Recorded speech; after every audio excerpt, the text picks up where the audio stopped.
Aarav Singh Mewar contract wife ಭಾಗ 5 ಯಾರು ಹಿಂದಿನ ಭಾಗ ನೋಡಿಲ್ಲ ದಯವಿಟ್ಟು ನೋಡ್ಕೊಂಡು ಬನ್ನಿ.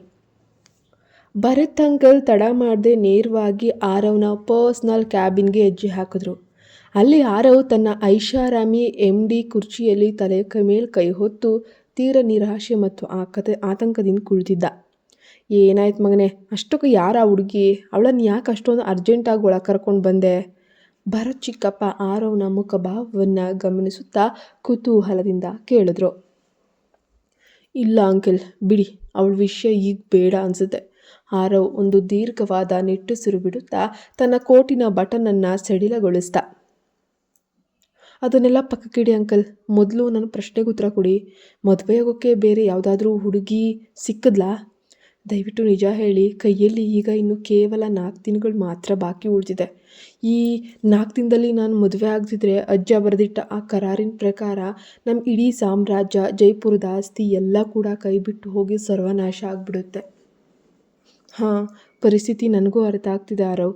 ನಾನು ಹೇಗಾದರೂ ಮಾಡಿ ಬೇರೆ ಹುಡುಗಿಯ ವ್ಯವಸ್ಥೆ ಮಾಡ್ತೀನಿ.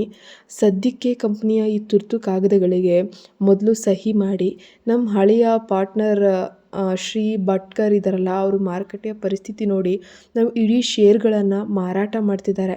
ಸೊ ಕಂಪ್ನಿ ದಿವಾಳಿ ಆಗಬಾರ್ದು ಅಂತ ಅಂದರೆ ನಾನು ಸದ್ಯಕ್ಕೆ ನನ್ನ ಸ್ವಂತ ಜವಾಬ್ದಾರಿಯಲ್ಲೇ ಅವರ ಇಡೀ ಪಾಲನ್ನು ಖರೀದಿ ಮಾಡ್ತೀನಿ.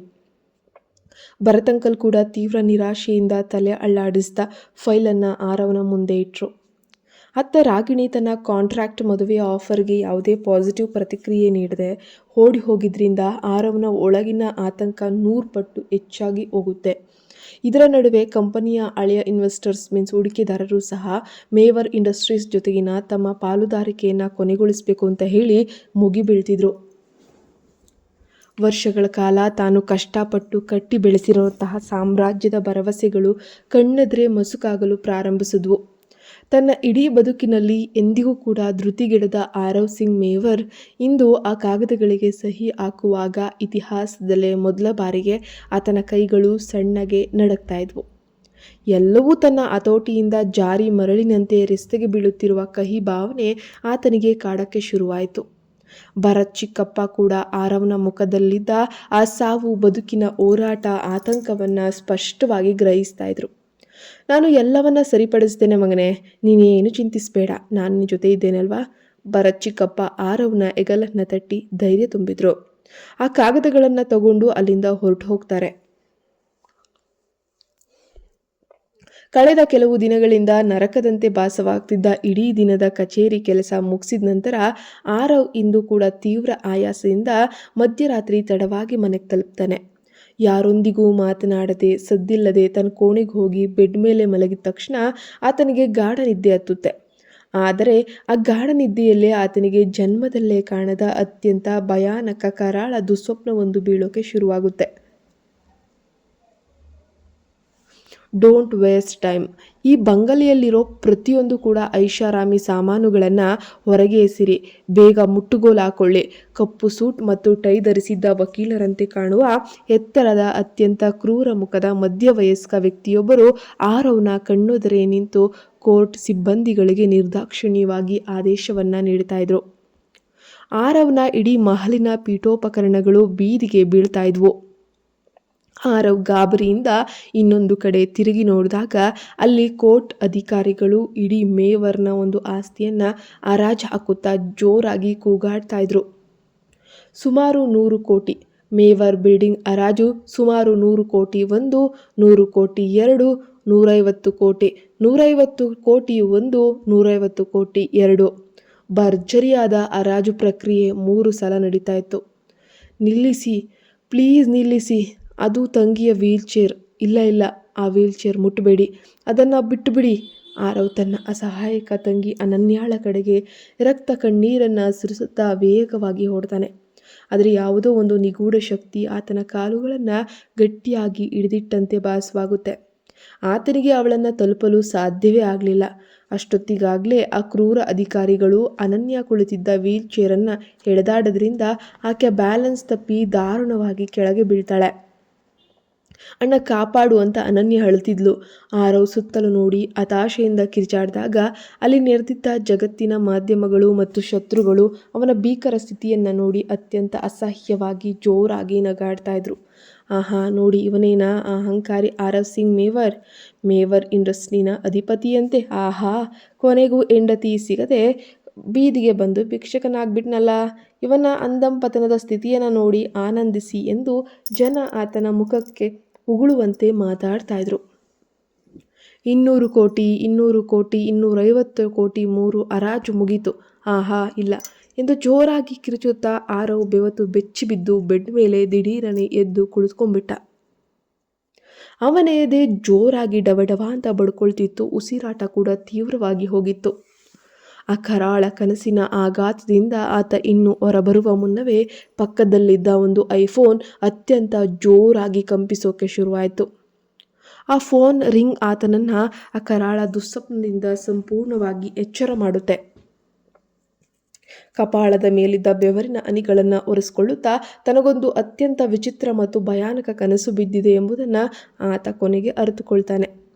ಕರೆ ಬರುತ್ತಿದ್ದ ಪರದೆಯನ್ನು ನೋಡಿದಾಗ ಅದು ಯಾವುದೇ ಹೆಸರಿಲ್ಲದ ಒಂದು ಅಪರಿಚಿತ ಸಂಖ್ಯೆಯಾಗಿತ್ತು.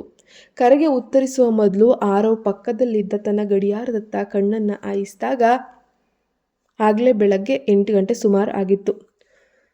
ಸಾಮ್ರಾಜ್ಯ ಮುಳುಗಲು ಇನ್ನು ಕೇವಲ 4 ದಿನಗಳು ಮಾತ್ರ ಬಾಕಿ ಇವೆ ಎಂಬ ಸತ್ಯ ಆತನನ್ನು ಕಾಡ್ತಾ ಇದೆ. ಆತ ನಿಧಾನವಾಗಿ ಫೋನನ್ನು ಕಿವಿಗಿಟ್ಕೊಂಡು, ಹಲೋ, ಯಾರು? ಆರವ್ ತನ್ನ ಎಂದಿನ ಗಂಭೀರ ಧ್ವನಿಯಲ್ಲಿ ಕೇಳಿದ್ದ. ಸರ್ ಸರ್ ಸರ್ ಅದು ನಾನು ರಾಗಿಣಿ ಅಂತ. ಅದು ಮುಗ್ಧ ಧ್ವನಿ. ಆ ಫೋನಿನ ಇನ್ನೊಂದು ತುದಿಯಿಂದ ನಡುಗುವ ಧ್ವನಿ ಕೇಳಿಸ್ತು. ರಾಗಿಣಿ, ನೀನಾ? ಆರವ್ನ ಕಣ್ಣುಗಳು ಒಂದು ಕ್ಷಣ ಅಗಲವಾದವು. ಅದು ಸರ್, ನೆನ್ನೆ ನೀವು ಹೇಳಿದ ಆ ವಿಷಯ, ಆ ಒಪ್ಪಂದದ ಮದುವೆ, ನಾನು ಅದಕ್ಕೆ ಸಿದ್ಧವಾಗಿದ್ದೇನೆ ಸರ್.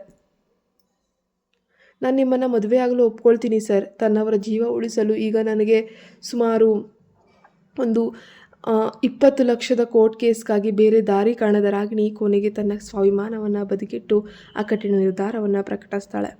ಅವಳ ಒಂದೇ ಒಂದು ಮಾತು ಕೇಳ್ತಿದ್ದಂಗೆ ಇಡೀ ರಾತ್ರಿ ಕನಸಿನ ಕರಾಳ ಬಿರುಗಾಳಿಯಲ್ಲಿ ನಲಗಿದ್ದ ಆರವ್ ಸಿಂಗ್ ಮೇವರ್ ಲೈಫ್ನಲ್ಲೇ ಮೊದಲ ಬಾರಿಗೆ ಅತ್ಯಂತ ನಿರಾಳವಾಗಿ ಒಂದು ದೀರ್ಘವಾದ ನೆಮ್ಮದಿಯ ನಿಟ್ಟುಸಿರು ಬಿಟ್ಟ. ಓ ಹೌದಾ, ಗ್ರೇಟ್, ಸರಿ, ತುಂಬ ಒಳ್ಳೆಯದು. ಆದರೆ ಈ ಒಪ್ಪಂದಕ್ಕೆ ಸಹಿ ಹಾಕುವ ಮುನ್ನ ನನಗೆ ಕೆಲವು ಕಟ್ಟುನಿಟ್ಟಾದ ಷರತ್ತುಗಳು ಕೂಡ ಇದೆ ಸರ್. ರಾಗಿಣಿ ತಕ್ಷಣವೇ ಗಂಭೀರ ಧ್ವನಿಯಲ್ಲಿ ಹೇಳಿದ್ಲು. ಕಂಡೀಷನ್ಸಾ? ಎಂತಹ ಸ್ಥಿತಿ ಅದು? ಆರವ್ ಉಪ್ಪುಗಳನ್ನು ಗಂಟಾಕುತ್ತಾ ಆಶ್ಚರ್ಯದಿಂದ ಕೇಳಿದ. ಜಗತ್ತನ್ನೇ ಆಳುವ ತನ್ನ ಮುಂದೆ ಒಬ್ಬ ಬಡ ಹುಡುಗಿ ಷರತ್ತನ್ನು ವಿಧಿಸ್ತಾಳೆ ಅಂದರೆ ಆತನಿಗೆ ಹೊಸದಾಗಿತ್ತು. ಆತನು ಅದನ್ನೆಲ್ಲ ಫೋನಲ್ಲಿ ಹೇಳೋಕ್ಕೆ ಸಾಧ್ಯವಿಲ್ಲ. ನಾವಿಬ್ಬರೇ ನೇರವಾಗಿ ಕುಳಿತು ಒಟ್ಟಿಗೆ ಮಾತನಾಡ್ಬೋದೇ ಅಂತ ರಾಗಿಣಿ ಪ್ರಶ್ನೆ ಮಾಡಿದ್ಲು. ಖಂಡಿತವಾಗಿಯೂ. ಸರಿ, ನೀನು ಹೇಳ್ದಂತೆಯೇ ಆಗಲಿ. ಇವತ್ತೇ ಸಿಗೋಣವಾ? ಆರವ್ ತಲೆಯಾಡಿಸ್ತಾ ಒಪ್ಕೊಳ್ತಾನೆ. ಆರವ್ ರಾಗಿಣಿಯನ್ನು ಭೇಟಿಯಾಗಲು ಆಯ್ದುಕೊಂಡಿದ್ದು ತನ್ನ ಬಂಗಲೆಯ ಹತ್ತಿರವೇ ಇದ್ದ ಅತ್ಯಂತ ಐಷಾರಾಮಿ ಓಲ್ಡ್ ಸ್ಕೂಲ್ ಕೆಫೆ. ಆ ಕೆಫೆ ಎಷ್ಟೊಂದು ದುಬಾರಿಯಾಗಿತ್ತಂದರೆ ಅಲ್ಲಿ ಕೇವಲ ಕೋಟ್ಯಾಧಿಪತಿಗಳ ಕಾರ್ಪೊರೇಟ್ ಮೀಟಿಂಗ್ ಮತ್ತು ಸೊಸೈಟಿ ಉನ್ನತ ವರ್ಗದ ಜನರ ಸಭೆಗಳು ಮಾತ್ರ ನಡೀತಾ ಇದ್ವು. ಅಂತಹ ಅತ್ಯಂತ ಶ್ರೀಮಂತ ವಾತಾವರಣದಲ್ಲಿ ತನ್ನ ಹಳೆಯ ಬಟ್ಟೆಗಳನ್ನು ಧರಿಸಿ ಕುಳಿತಿದ್ದಂತಹ ರಾಗಿಣಿಗೆ ಒಳಗೆ ಕಾಲಿಟ್ಟ ಕ್ಷಣದಿಂದಲೇ ಉಸಿರುಗಟ್ಟಿದಂತಾಗಿ ತೀವ್ರ ಅನಾನುಕೂಲವಾಗುವಂತೆ, ಒಂದು ರೀತಿ ಮುಜುಗರವಾದಂತೆ, ಅವಳಿಗೆ ಆ ಕ್ಷಣದಲ್ಲಿಯೇ ತಾನು ಕೂತಿದ್ದಾಗ ಒಂದು ಅವಮಾನದ ರೀತಿ, ಬೇರೆ ಅಲ್ಲಿ ಕೂತಿರುವಂತಹ ಜನರ ರೀತಿ ರಿವಾಜು, ಬಟ್ಟೆ, ಪ್ರತಿಯೊಂದು ಬೇರೆ. ರಾಗಿಣಿ, ಆರಾಮಾಗಿ ಕೂರು, ನಿನಗೆ ಕುಡಿಯಲು ಏನು ಆರ್ಡರ್ ಮಾಡಲಿ? ಆರವ್ ಎದುರಿಗಿದ್ದ ರಾಗಿಣಿಯ ಮುಖವನ್ನೇ ನೋಡುತ್ತಾ ಅತ್ಯಂತ ಗಂಭೀರವಾಗಿ ಹೇಳಿದ. ಹಾಗೂ ದೂರದಲ್ಲಿದ್ದ ಮಾಣಿ ವೇಟರ್ಗೆ ಸನ್ನೆ ಮಾಡಿ ತನ್ನ ಕಡೆ ಕರೆದ. ಹೌದು, ಅಂದರೆ ನನಗೇನು ಬೇಡ ಸರ್, ಏನೂ ಇಲ್ಲ. ರಾಗಿಣಿ ಮುಜುಗರದಿಂದಲೇ ತಲೆ ಅಳ್ಳಾಡಿಸುತ್ತಾ ನಿರಾಕರಿಸ್ತಾಳೆ. ನಂತರ ಗಾಬರಿಯಿಂದ ತನ್ನ ಕೈಗಳಿಂದಲೇ ತನ್ನ ಬಟ್ಟೆಗಳನ್ನು ಪದೇ ಪದೇ ಸರಿಪಡಿಸಿಕೊಳ್ಳೋಕೆ ಪ್ರಾರಂಭಿಸ್ತಾಳೆ. ಅದ್ದಿನ ಕಣ್ಣಿನ ಆರವ್ ತಕ್ಷಣ ಅವಳ ಆ ಅಸ್ವಸ್ಥತೆಯೇ ಅವಳಿಗೆ ಆಗ್ತಿರೋಂತಹ ಕಷ್ಟ ಗ್ರಹಿಸಿಬಿಟ್ಟ. ಸರಿ, ನಾವಿಬ್ಬರಿಗೂ 2 ಸ್ಪೆಷಾಲಿಟಿ, ಸರಿ ತಾನೆ ಅಂತ ಆರವ್ ರಾಗಿಣಿಯತ್ತ ಪ್ರೀತಿಯಿಂದ ನೋಡಿ ಮಾಣಿಗೆ ಆರ್ಡರ್ ಮಾಡ್ದ. ರಾಗಿಣಿ ಹೌದು ಎನ್ನುವಂತೆ ನಿಧಾನವಾಗಿ ತಲೆ ಅಲ್ಲಾಡಿಸ್ತಾಳೆ. ಇಲ್ಲಿ ನೋಡು ರಾಗಿಣಿ, ಮೊದಲು ರಿಲ್ಯಾಕ್ಸ್ ಆಗಿರು. ಒಬ್ಬ ವ್ಯಕ್ತಿಯ ಯೋಗ್ಯತೆ, ಯಶಸ್ಸನ್ನು ಆತ ಧರಿಸಿರುವ ಬಟ್ಟೆಗಳಿಂದ ಎಂದಿಗೂ ಅಳೆಯೋಕೆ ಸಾಧ್ಯವಿಲ್ಲ. ರಾಗಿಣಿಯ ಮನಸ್ಸಿನಲ್ಲಿದ್ದ ಕೀಳರಿಮೆಯನ್ನು ಹೋಗಲಾಡಿಸಿ ಅವಳಿಗೆ ಕಂಫರ್ಟೇಬಲ್ ಆಗಿ ಅನಿಸುವಂತೆ ಮಾಡಲು ಆರವ್ ಅತ್ಯಂತ ತೂಕದ ಮಾತುಗಳನ್ನು ಹೇಳಿದ್ದ. ಜೀವನದಲ್ಲೇ ಮೊದಲ ಬಾರಿಗೆ ಒಬ್ಬ ಮಹಾ ಕೋಟ್ಯಾಧಿಪತಿಯ ಬಾಯಿಂದ ಇಂತಹ ಗೌರವಯುತವಾದ ಮಾತುಗಳನ್ನು ಕೇಳಿದ ನಂತರ ಭಯದಲ್ಲಿದ್ದಂತಹ ರಾಗಿಣಿಯ ಮುಗ್ಧ ಮುಖದಲ್ಲಿ ಮೊದಲ ಬಾರಿಗೆ ಒಂದು ಸಣ್ಣ ಸುಂದರವಾದ ನಗು ಮತ್ತು ಒಂದು ರೀತಿಯ ನೆಮ್ಮದಿ ಮೂಡುತ್ತೆ. ಸರಿ ಸರಿ, ಈಗ ವಿಷಯಕ್ಕೆ ಬರೋಣವಾ? ಹೇಳು, ಮದುವೆಗೆ ಒಪ್ಕೊಳ್ಳೋಕೆ ನಿನ್ನ ರಹಸ್ಯ ಷರತ್ತುಗಳು, ಕಂಡೀಷನ್ಸು ಏನಿದ್ರು ಮುಕ್ತವಾಗಿ ಹೇಳಿಬಿಡು. ಆರವ್ ನೇರವಾಗಿ ಅವಳ ಕಣ್ಣುಗಳನ್ನು ನೋಡಿ ಕೇಳಿದ. ರಾಗಿಣಿ ತನ್ನ ಭವಿಷ್ಯ ಮತ್ತು ತನ್ನ 20 ಲಕ್ಷದ ಕೋರ್ಟ್ ಕೇಸು ಎಲ್ಲ ಮನಸ್ಸಲ್ಲಿ ನೆನೆಸ್ಕೊಂಡು ತನ್ನ ಇಡೀ ಧೈರ್ಯವನ್ನು ಒಂದೆಡೆ ತಂದು ಉಸಿರು ಬಗೆ ಹಿಡಿದು ಆರವ್ ಮುಂದೆ ತನ್ನ ಮೊದಲ ಷರತ್ತನ್ನು ಬಿಚ್ಚಿಟ್ಲು. ಹೌದು ಸರ್, ನಾನು ಈ ಒಪ್ಪಂದದ ಮದುವೆಗೆ ಸಂಪೂರ್ಣವಾಗಿ ಸಿದ್ಧಳಾಗಿದ್ದೇನೆ. ಆದರೆ ಅದಕ್ಕೆ ಪ್ರತಿಯಾಗಿ ನನಗೆ ಹಿಂದೆ ಒಂದು ತುರ್ತಾಗಿ ಒಂದು 20 ಲಕ್ಷ ರೂಪಾಯಿ ಮುಂಗಡವಾಗಿ ಹಣ ಬೇಕು. ಡನ್, ಸರಿ. ಆರವ್ ಯಾವುದೇ ಕರಾರಿಲ್ಲದೆ ತಕ್ಷಣವೇ ತಲೆ ಅಲ್ಲಾಡಿಸ್ತಾ ಒಪ್ಕೊಂಡು 1,000 ಕೋಟಿಯ ಸಾಮ್ರಾಜ್ಯ ಉಳಿಸ್ಕೊಳ್ಳಲು ಹೊರಟಿದ್ದ ಆತನಿಗೆ 20 ಲಕ್ಷ ತುಂಬ ಸಣ್ಣ ಮೊತ್ತ. ಆತ ತಕ್ಷಣವೇ ರಾಗಿಣಿಯನ್ನು ದಿಟ್ಟಿಸಿ ಕೇಳಿದ್ದ, ಮತ್ತು ನಿನ್ನ ಎರಡನೇ ಷರತ್ತು ಏನು? ಮತ್ತು ನನ್ನ ಎರಡನೇ ಕಂಡೀಷನ್ ಏನಂದರೆ, ಈ ಒಪ್ಪಂದದ ಅವಧಿಯಲ್ಲಿ ನೀವು ನನ್ನ ವೈಯಕ್ತಿಕ ಜೀವನ ಮೀನ್ಸ್ ಪರ್ಸ್ನಲ್ ಲೈಫ್ ಬಗ್ಗೆ ಅಥವಾ ನನ್ನ ಭೂತಕಾಲ, ನನ್ನ ಜೀವನದ ಬಗ್ಗೆ ಯಾವುದೇ ರೀತಿಯ ವೈಯಕ್ತಿಕ ಪ್ರಶ್ನೆಗಳನ್ನು ಮತ್ತು ನನಗೆ ಯಾವುದೇ ತೊಂದರೆಯನ್ನು ಎಂದಿಗೂ ಮಾಡಬಾರದು ಮತ್ತು ನನ್ನ ಪರ್ಸ್ನಲ್ ವಿಷಯವನ್ನು ಕೇಳಬಾರದು. ರಾಗಿಣಿ ಅತ್ಯಂತ ದೃಢವಾಗಿ ಕೇಳಿತು. ಅದನ್ನು ಕೇಳಿದ ಆರವ್ ಒಂದು ಕ್ಷಣ ಆಶ್ಚರ್ಯದಿಂದ ಅವಳನ್ನೇ ನೋಡ್ತಾನೆ. ಈ ಹುಡುಗಿ ಬಹುಶಃ ಏನನ್ನೋ ದೊಡ್ಡದಾಗಿ ಮುಚ್ಚಿಡ್ತಿದ್ದಾಳೆ ಅನ್ನೋವಂಥದ್ದು ಆತನ ಶಾರ್ಪ್ ಮೆದುಳಿಗೆ ಅರ್ಥ ಆಯಿತು. ಓ, ಇಂಟ್ರೆಸ್ಟಿಂಗ್. ಆರವ್ ನಿಗೂಢವಾಗಿ ತಲೆ ಅಳ್ಳಾಡಿಸುತ್ತಾ ಹೇಳಿದ್ದ. ಸರಿ ರಾಗಿಣಿ, ಇದೆ ವಿಷಯ ಖಂಡಿತ ಇದೆ, ಪರವಾಗಿಲ್ಲ. ಈಗಲೇ ನಿನ್ನ ಬ್ಯಾಂಕ್ ಖಾತೆಗೆ ನನ್ನ ಇಡೀ 20 ಲಕ್ಷ ರೂಪಾಯಿ ಹಣ ತಲುಪುತ್ತೆ ಮತ್ತು ನಿನ್ನ ಈ ಎರಡನೇ ಷರತ್ತಿಗೂ ನಾನು ಒಪ್ಪಿಗೆ ನೀಡ್ತೇನೆ. ನಾನು ನಿನ್ನ ಪರ್ಸ್ನಲ್ ಲೈಫ್ ಬಗ್ಗೆ ಯಾವುದೇ ಪ್ರಶ್ನೆ ಕೇಳಲ್ಲ, ಇಂಟರ್ಫಿಯರೂ ಆಗಲ್ಲ. ಆದರೆ ಆರವ್ ಮಾತು ಮುಗಿಯೋಷ್ಟರಲ್ಲಿ ಮಾಣಿ ಅಲ್ಲಿಗೆ ಬಂದ. ಸರ್, ನಿಮ್ಮ ಟೀ. ಹಾಂ, ಥ್ಯಾಂಕ್ ಯು. ಆರವ್ ಆ ಬಿಸಿ ಬಿಸಿ ಚಹಾ ಕಪ್ಪನ್ನು ರಾಗಿಣಿಯ ಕಡೆಗೆ ವಿಸ್ತರಿಸುತ್ತಾ ಅತ್ಯಂತ ಗಂಭೀರವಾಗಿ ಮತ್ತು ರಗಡ್ ಲುಕ್ನಲ್ಲಿ ಅವಳ ಕಣ್ಣುಗಳನ್ನೇ ನೋಡುತ್ತಾ ಹೇಳ್ತಾನೆ. ಆದರೆ ರಾಗಿಣಿ, ನಿನ್ನ ಷರತ್ತುಗಳಿಗೆ ನಾನು ಒಪ್ಪಿದ ಮೇಲೆ ಈಗ ನನ್ನದು ಒಂದು ಮುಖ್ಯವಾದ ಷರತ್ತಿದೆ. ಅದಕ್ಕೆ ನೀನು ಖಂಡಿತ ಒಪ್ಪಲೇಬೇಕು. ಹೌದು, ಎಂತಹ ಷರತ್ತದು ಸರ್? ರಾಗಿಣಿ ತನ್ನ ಕೈಯಲ್ಲಿದ್ದ ಬಿಸಿ ಚಹಾದ ಕಪ್ಪನ್ನು ಹಿಡಿದುಕೊಂಡೇ ಕುತೂಹಲ ಮತ್ತು ಆತಂಕದಿಂದ ತಲೆ ಎತ್ತಿ ನೇರವಾಗಿ ಆರವ್ನ ಕಣ್ಣುಗಳನ್ನು ನೋಡಿ ಕೇಳ್ತಾ ಇದ್ದಾಳೆ. ನಿನ್ನ ಮತ್ತು ನಿನ್ನವರ ಸುರಕ್ಷತೆಗಾಗಿ ಹಾಗೂ ನನ್ನ ಈ ಪ್ಲ್ಯಾನ್ ಯಶಸ್ವಿಯಾಗಲು ನಿನ್ನ ವಾಸ್ತವ್ಯಕ್ಕೆ ನಾನೇ ಸ್ವತಃ ಒಂದು ಪ್ರತ್ಯೇಕವಾಗಿ ಅಥವಾ ಅತ್ಯಂತ ಸುರಕ್ಷಿತವಾದ ಐಷಾರಾಮಿ ಫ್ಲ್ಯಾಟ್ ವ್ಯವಸ್ಥೆ ಮಾಡ್ತಿದ್ದೇನೆ. ನೀನು ಈಗಲೇ, ಅಂದರೆ ಇವತ್ತೇ ನಿನ್ನ ಆ ಹಳೆಯ ಮನೆಯನ್ನು ಖಾಲಿ ಮಾಡಿ ಅಲ್ಲಿಂದ ಹೊರಡಬೇಕೆಂದು ನಾನು ಬಯಸ್ತೇನೆ. ಇದು ನನ್ನ ಕಟ್ಟುನಿಟ್ಟಾದ ಷರತ್ತು. ಆರವ್ ತನ್ನ ಗಂಭೀರ ಧ್ವನಿಯಲ್ಲಿ ಆಜ್ಞೆಯಂತೆ ಹೇಳಕ್ಕೆ ಶುರು ಮಾಡ್ತಾನೆ. ಮೋನಿಕಾಳ ಕಣ್ಣನ್ನು ತಪ್ಪಿಸಲು ಮತ್ತು ರಾಗಿಣಿಯನ್ನು ತನ್ನ ಕಂಟ್ರೋಲ್ನಲ್ಲಿ ಇಟ್ಕೊಳ್ಳೋದು ಆತನಿಗೆ ಬಹಳ ಮುಖ್ಯ ಆಗಿತ್ತು. ಜೊತೆಗೆ ಆ ರಾಗಿಣಿಯ ಜೀವ ಬೆದರಿಕೆ ಇರೋದ್ರಿಂದ ಅವಳ ಜೀವವನ್ನು ಉಳಿಸಬೇಕು ಅಂದರೆ ಅವನ ಸುತ್ತಮುತ್ತಲೇ ಇರಬೇಕು. ರಾಗಿಣಿ ತನ್ನ ಕರಾಳ ಪರಿಸ್ಥಿತಿಯನ್ನು ನೆನೆಸ್ಕೊಂಡು ಒಂದು ಕ್ಷಣ ಯೋಚಿಸಿದ್ಲು. ನಂತರ ನಿಟ್ಟುಸಿರು ಬಿಡುತ್ತೆ. ಹಾಂ, ಸರಿ ಸರ್, ನೀವು ಹೇಳಿದಂತೆಯೇ ಆಗಲಿ. ತಲೆ ಅಳ್ಳಾಡಿಸ್ತಾ ಒಪ್ಕೊಂಡ್ಳು. 20 ಲಕ್ಷ ಸಿಗ್ತಿರುವಾಗ ಅವಳಿಗೆ ಈ ಷರತ್ತು ದೊಡ್ಡದಾಗಿ ಕಾಣಿಸ್ತಾ ಇರಲಿಲ್ಲ. ಗುಡ್, ಸರಿ, ಹಾಗಾದರೆ ನನ್ನ ಕಾರ್ನಲ್ಲೇ ಹೋಗೋಣವಾ? ನಿನ್ನ ಸಾಮಾನುಗಳನ್ನು ಶಿಫ್ಟ್ ಮಾಡಲು ನಾನೇ ಬರುತ್ತೇನೆ. ಆರವ್ ಸೌಜನ್ಯದಿಂದ ರಾಗಿಣಿಯ ಕಡೆಗೆ ನೋಡುತ್ತಾ ಹೇಳಿದ್ದ. ಬೇಡ ಸರ್, ಇಲ್ಲ, ನಾನೇ ಒಬ್ಬಳೇ ಹೋಗಿ ಎಲ್ಲನ ಮ್ಯಾನೇಜ್ ಮಾಡ್ಕೊಂಡು ಬರ್ತೀನಿ ಅಂತ ರಾಗಿಣಿ ಅತ್ಯಂತ ಸ್ವಾಭಿಮಾನದಿಂದ ನಿರಾಕರಿಸ್ತಾಳೆ ಅವನ ಮುಂದೆ. ಆರವ್ಗೆ ಏನು ಹೇಳಬೇಕಂತ ಅದು ಗೊತ್ತಾಗಲಿಲ್ಲ. ಕೆಫೆಯ ಬಿಲ್ಲನ್ನು ಪೇ ಮಾಡಿ ಹೊರಡಲು ತನ್ನ ಜಾಗದಿಂದ ಎದ್ದು ನಿಂತಾಗ ರಾಗಿಣಿ ಇದ್ದಕ್ಕಿದ್ದಂತೆ ಅವನನ್ನು ತಡೆದು, ಒಂದು ನಿಮಿಷ ಕೇಳಿ ಅಂದ್ಲು. ಆರವ್ ಆಶ್ಚರ್ಯದಿಂದ ತಿರುಗಿ, ಹೌದು ಹೇಳು ರಾಗಿಣಿ, ಏನಾಯಿತು ಅಂತ ಕೇಳ್ದ. ರಾಗಿಣಿ ನೇರವಾಗಿ ಆರವ್ನ ಕಣ್ಣುಗಳತ್ತ ತನ್ನ ಶಾರ್ಪ್ ದೃಷ್ಟಿ ನೆಟ್ಟು, ನನಗೆ ಒಂದು ವಿಷಯ ಮಾತ್ರ ಎಷ್ಟು ಯೋಚಿಸಿದ್ರೂ ಅರ್ಥನೇ ಆಗ್ತಾ ಇಲ್ಲ ಸರ್. ಅದು, ನೀವು ಇಡೀ ದೇಶದಲ್ಲೇ ಅಷ್ಟು ದೊಡ್ಡ ಹೆಸರಾಂತ ಉದ್ಯಮಿ, ಕೋಟ್ಯಾಧಿಪತಿ. ನೀವು ಮನಸ್ಸು ಮಾಡಿದರೆ ನಿಮಗೆ ಜಗತ್ತಿನ ಯಾವುದೇ ಐಫೈ ಶ್ರೀಮಂತ ಹುಡುಗಿ ಸುಲಭವಾಗಿ ಸಿಗ್ತಾಳೆ. ಆದರೆ ಒಪ್ಪಂದದ ಮದುವೆಗೆ ನೀವು ನನ್ನಂತಹ ಒಬ್ಬ ತೀರ ಸಾಮಾನ್ಯ ಬಡ ಹುಡುಗಿಯನ್ನು ಯಾಕೆ ಆರಿಸ್ಕೊಂಡ್ರಿ ಸರ್ ಅಂತ ಖಡಕ್ಕಾಗಿ ಕೇಳಿದ್ಲು ಮತ್ತೊಮ್ಮೆ.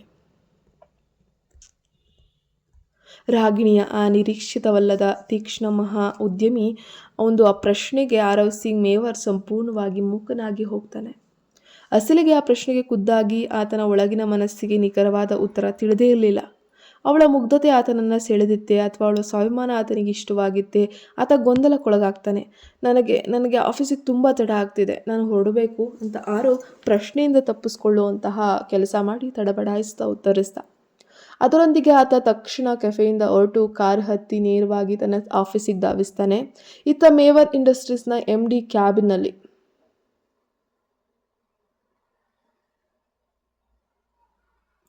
ಇವತ್ತು ನೀನು ಯಾಕೆ ತುಂಬ ತಡವಾಗಿ ಆಫೀಸಿಗೆ ಬಂದಿದ್ಯಾ ಆರವ್? ನಾನು ಬೆಳಗ್ಗೆಯಿಂದ ಇಲ್ಲಿ ನಿನಗೋಸ್ಕರ ಕಾಯ್ತಾ ಇದ್ದೀನಿ, ಒಂದು ಸಹಿಗೋಸ್ಕರ. ಆರವ್ ಧಾವಂತದಿಂದ ಕ್ಯಾಬಿನ್ ಒಳಗೆ ತಲುಪಿದ ತಕ್ಷಣವೇ ಅಲ್ಲಿ ಕಾಯ್ತಿದ್ದಂತಹ ಭರತ್ ಚಿಕ್ಕಪ್ಪ ಗಂಭೀರವಾಗಿ ಹೇಳಿದರು. ಹೌದು ಅಂಕಲ್, ಕಾಯಿಸಿದ್ದಕ್ಕೆ ಕ್ಷಮೆ ಇರಲಿ. ಆದರೆ ನನಗೊಂದು ಅತ್ಯಂತ ಅದ್ಭುತವಾದ ಬಿಗ್ ನ್ಯೂಸ್ ಸಿಕ್ಕಿದೆ. ನನಗೆ ಮದುವೆಯಾಗಲು ಹುಡುಗಿ ಸಿಕ್ಕಿದ್ದಾಳೆ ಮತ್ತು ಆಕೆ ನನ್ನ ಒಪ್ಪಂದದ ಮದುವೆಗೆ ಕಾಂಟ್ರಾಕ್ಟ್ಗೆ ಕಂಪ್ಲೀಟಾಗಿ ರೆಡಿಯಾಗಿದ್ದಾಳೆ. ಆರವ್ ಕೋಟು ಬಿಚ್ಚಿಡುತ್ತಾ ಭರತ್ ಅಂಕಲ್ ಕಡೆಗೆ ನೋಡಿ ನಿರಾಳವಾಗಿ ಹೇಳಿದ್ದ. ವಾಟ್? ಏನು ಹೇಳ್ತಿದ್ಯಾ ಆರವ್? ನಿನಗೆ ಹುಡುಗಿ ಎಲ್ಲಿಂದ ಸಿಕ್ಕಿದ್ಲು? ಮತ್ತು ಇದು ಒಪ್ಪಂದದ ಮದುವೆ ಅಂದರೆ ಇದರ ಅರ್ಥ ಏನು? ನೀನೇನೋ ದೊಡ್ಡ ರಿಸ್ಕ್ ತೊಗೊಳ್ತಿದ್ದೀಯಾ ಅಂತ ನನಗೆ ತುಂಬ ಅನ್ನಿಸ್ತಾ ಇದೆ. ಏನು ಮಾಡ್ತಿದ್ಯಾ ನೀನು? ಭರತ್ ಚಿಕ್ಕಪ್ಪ ತೀವ್ರ ಆಘಾತ ಮತ್ತು ಗೊಂದಲಕ್ಕೊಳಗಾಗಿ ಸರಣಿ ಪ್ರಶ್ನೆಗಳನ್ನು ಕೇಳಿದರು. ಅಷ್ಟೇ ಅಂಕಲ್, ಸದ್ಯಕ್ಕೆ ನನಗೆ ನಮ್ಮ ಆಸ್ತಿ ಮತ್ತು ಸಾಮ್ರಾಜ್ಯ ಉಳಿಸಲು ಒಬ್ಬಳು ಹುಡುಗಿ ಸಿಕ್ಕಿದ್ದಾಳೆ ಅಂತ ನಿಮ್ಗೆ ಗೊತ್ತಾಗಿದ್ರೆ ಸಾಕು. ಮತ್ತು ನಾವಿಬ್ಬರ ನಡುವೆ ಯಾವುದೇ ರೀತಿಯ ಶಾಶ್ವತವಾದ ನೈಜ ಮದುವೆ ನಡೀತಾ ಇಲ್ಲ. ಒಬ್ಬರ ಮೇಲೆ ಒಬ್ಬರಿಗೆ ಯಾವುದೇ ಪ್ರೀತಿ ಇಲ್ಲ. ಇದು ಕೇವಲ ಕರಾರಿನ ಮೇರೆಗೆ ನಡೆಯುತ್ತಿರುವಂತಹ ಒಂದು ನಮ್ಮ ಸಂದರ್ಭಕ್ಕೆ ವಾಸ್ತವಕ್ಕೆ ನಮಗೆ ಬೇಕಾಗಿರುವಂತಹ ರೀತಿ ಮಾಡ್ಕೊಳ್ತಾ ಇರೋ ಒಪ್ಪಂದದ ಮದುವೆ. ಅವಳು ನನ್ನ ಜೈಪುರದ ಆಸ್ತಿಯ ಸಮಸ್ಯೆಯನ್ನು ಪರಿಹರಿಸ್ತಿದ್ದಾಳೆ. ಪ್ರತಿಯಾಗಿ ನಾನು ಅವಳ ಲೈಫ್ನ ಅತಿ ದೊಡ್ಡ ಸಮಸ್ಯೆಯನ್ನು ಪರಿಹರಿಸ್ತಿದ್ದೀನಿ. ನನಗೆ ಕೇವಲ 4 ದಿನದೊಳಗೆ ಅಜ್ಜ ಬರೆದಿಟ್ಟು ಕರಾರಿನ ಪ್ರಕಾರ ಮದುವೆಗೆ ಒಬ್ಬಳು ಹುಡುಗಿ ಬೇಕಿತ್ತು ಮತ್ತು ಅವಳಿಗೆ ತನ್ನ ಪರ್ಸನಲ್ ಕೇಸ್ಗಾಗಿ ತುರ್ತಾಗಿ 20 ಲಕ್ಷ ರೂಪಾಯಿ ಹಣ ಬೇಕಿತ್ತು. ಕೇವಲ 20 ಲಕ್ಷ ರೂಪಾಯಿ ಖರ್ಚಿಗಾಗಿ ಮದುವೆ ಆಗ್ತಿದ್ದಾಳೆ. ಭರತ್ ಅಂಕಲ್ ಕಣ್ಣು ಅಚ್ಚರಿಯಿಂದ ಅಗಲಾಗೋಯ್ತು. ಹೌದಾ? 20 ಲಕ್ಷ ರೂಪಾಯಿಗೆ ಆ ಹುಡುಗಿ? ಇಡೀ ಹಣವನ್ನು ನಾನು ಆಕೆಗೆ ಈಗಾಗಲೇ ಕೊಟ್ಟುಬಿಟ್ಟಿದ್ದೀನಿ. ಆರವ್ ದೃಢವಾಗಿ ತಲೆ ಅಳ್ಳಾಡಿಸುತ್ತಾ ಹೇಳಿದ್ದ. ಹೀಗೆ ಇದೆಲ್ಲ ಚರ್ಚೆ ಬೇಡ ಅಂಕಲ್. ಕೈಯಲ್ಲಿ ಕೇವಲ 4 ದಿನ ಮಾತ್ರ ಇದೆ. ಬೇಗ ರಾಗಿಣಿ ಜೊತೆಗಿನ ಒಪ್ಪಂದದ ವಿವಾಹಕ್ಕೆ ಎಲ್ಲ ರೀತಿಯ ಸದ್ದಿಲ್ಲದೆ ಭರ್ಜರಿ ತಯಾರಿಗಳನ್ನು ಆರಂಭಿಸಿ. ಇದು ಹೊರಗಡೆ ಹೋಗಬಾರ್ದು. ನಾನು ಆದಷ್ಟು ಬೇಗ, ಅಂದರೆ ಈ ವಾರ ಅವಳ ಕೈ ಹಿಡಿಯಲು, ಅಂದರೆ ಅವಳಿಗೆ ತಾಳಿ ಕಟ್ಟೋಕ್ಕೆ ಬಯಸ್ತೀನಿ. ನಾವು ಕಾನೂನುಬದ್ಧವಾಗಿ ಮದುವೆಯಾದ ತಕ್ಷಣ ಅಜ್ಜನ ಆಸ್ತಿಯ ಎಲ್ಲ ತೊಂದರೆಗಳನ್ನು ಬಹುಶಃ ಮುಗಿದು ಹೋಗ್ತವೆ. ಹೌದು ಆರವ್, ನೀನು ಹೇಳ್ತಿರೋದು ಸರಿ. ಆದರೆ ಕಂಪನಿಯನ್ನು ಶತ್ರುಗಳ ಕೈಯಿಂದ ಉಳಿಸೋಕೆ ಬೇರೆ ದಾರಿಯೇ ಇಲ್ಲ. ಭರತ್ ಚಿಕ್ಕಪ್ಪ ಪರಿಸ್ಥಿತಿಯ ಗಂಭೀರತೆಯನ್ನು ಅರಿತು ತಲೆ ಅಳ್ಳಾಡಿಸ್ತಾ ಒಪ್ಕೊಂಡ್ರು.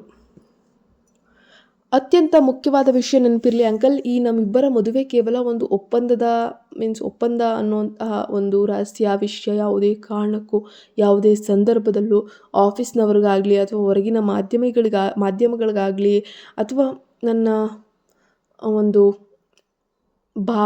ಮಾಜಿ ಗರ್ಲ್ಫ್ರೆಂಡ್ಗಾಗಲಿ ಗೊತ್ತಾಗಬಾರ್ದು. ಜಗತ್ತಿನ ಕಣ್ಣಿಗೆ, ಮುಖ್ಯವಾಗಿ ಆ ಮೋನಿಕಾಳಾದರೂ ನಾನು ನಿಜವಾಗಿಯೂ ಪ್ರೀತಿ ಮಾಡಿ ಮದುವೆ ಆಗಿದ್ದೀನಿ ಅಂತಲೇ ಎಲ್ಲರಿಗೂ ತಿಳಿದಿರಬೇಕು.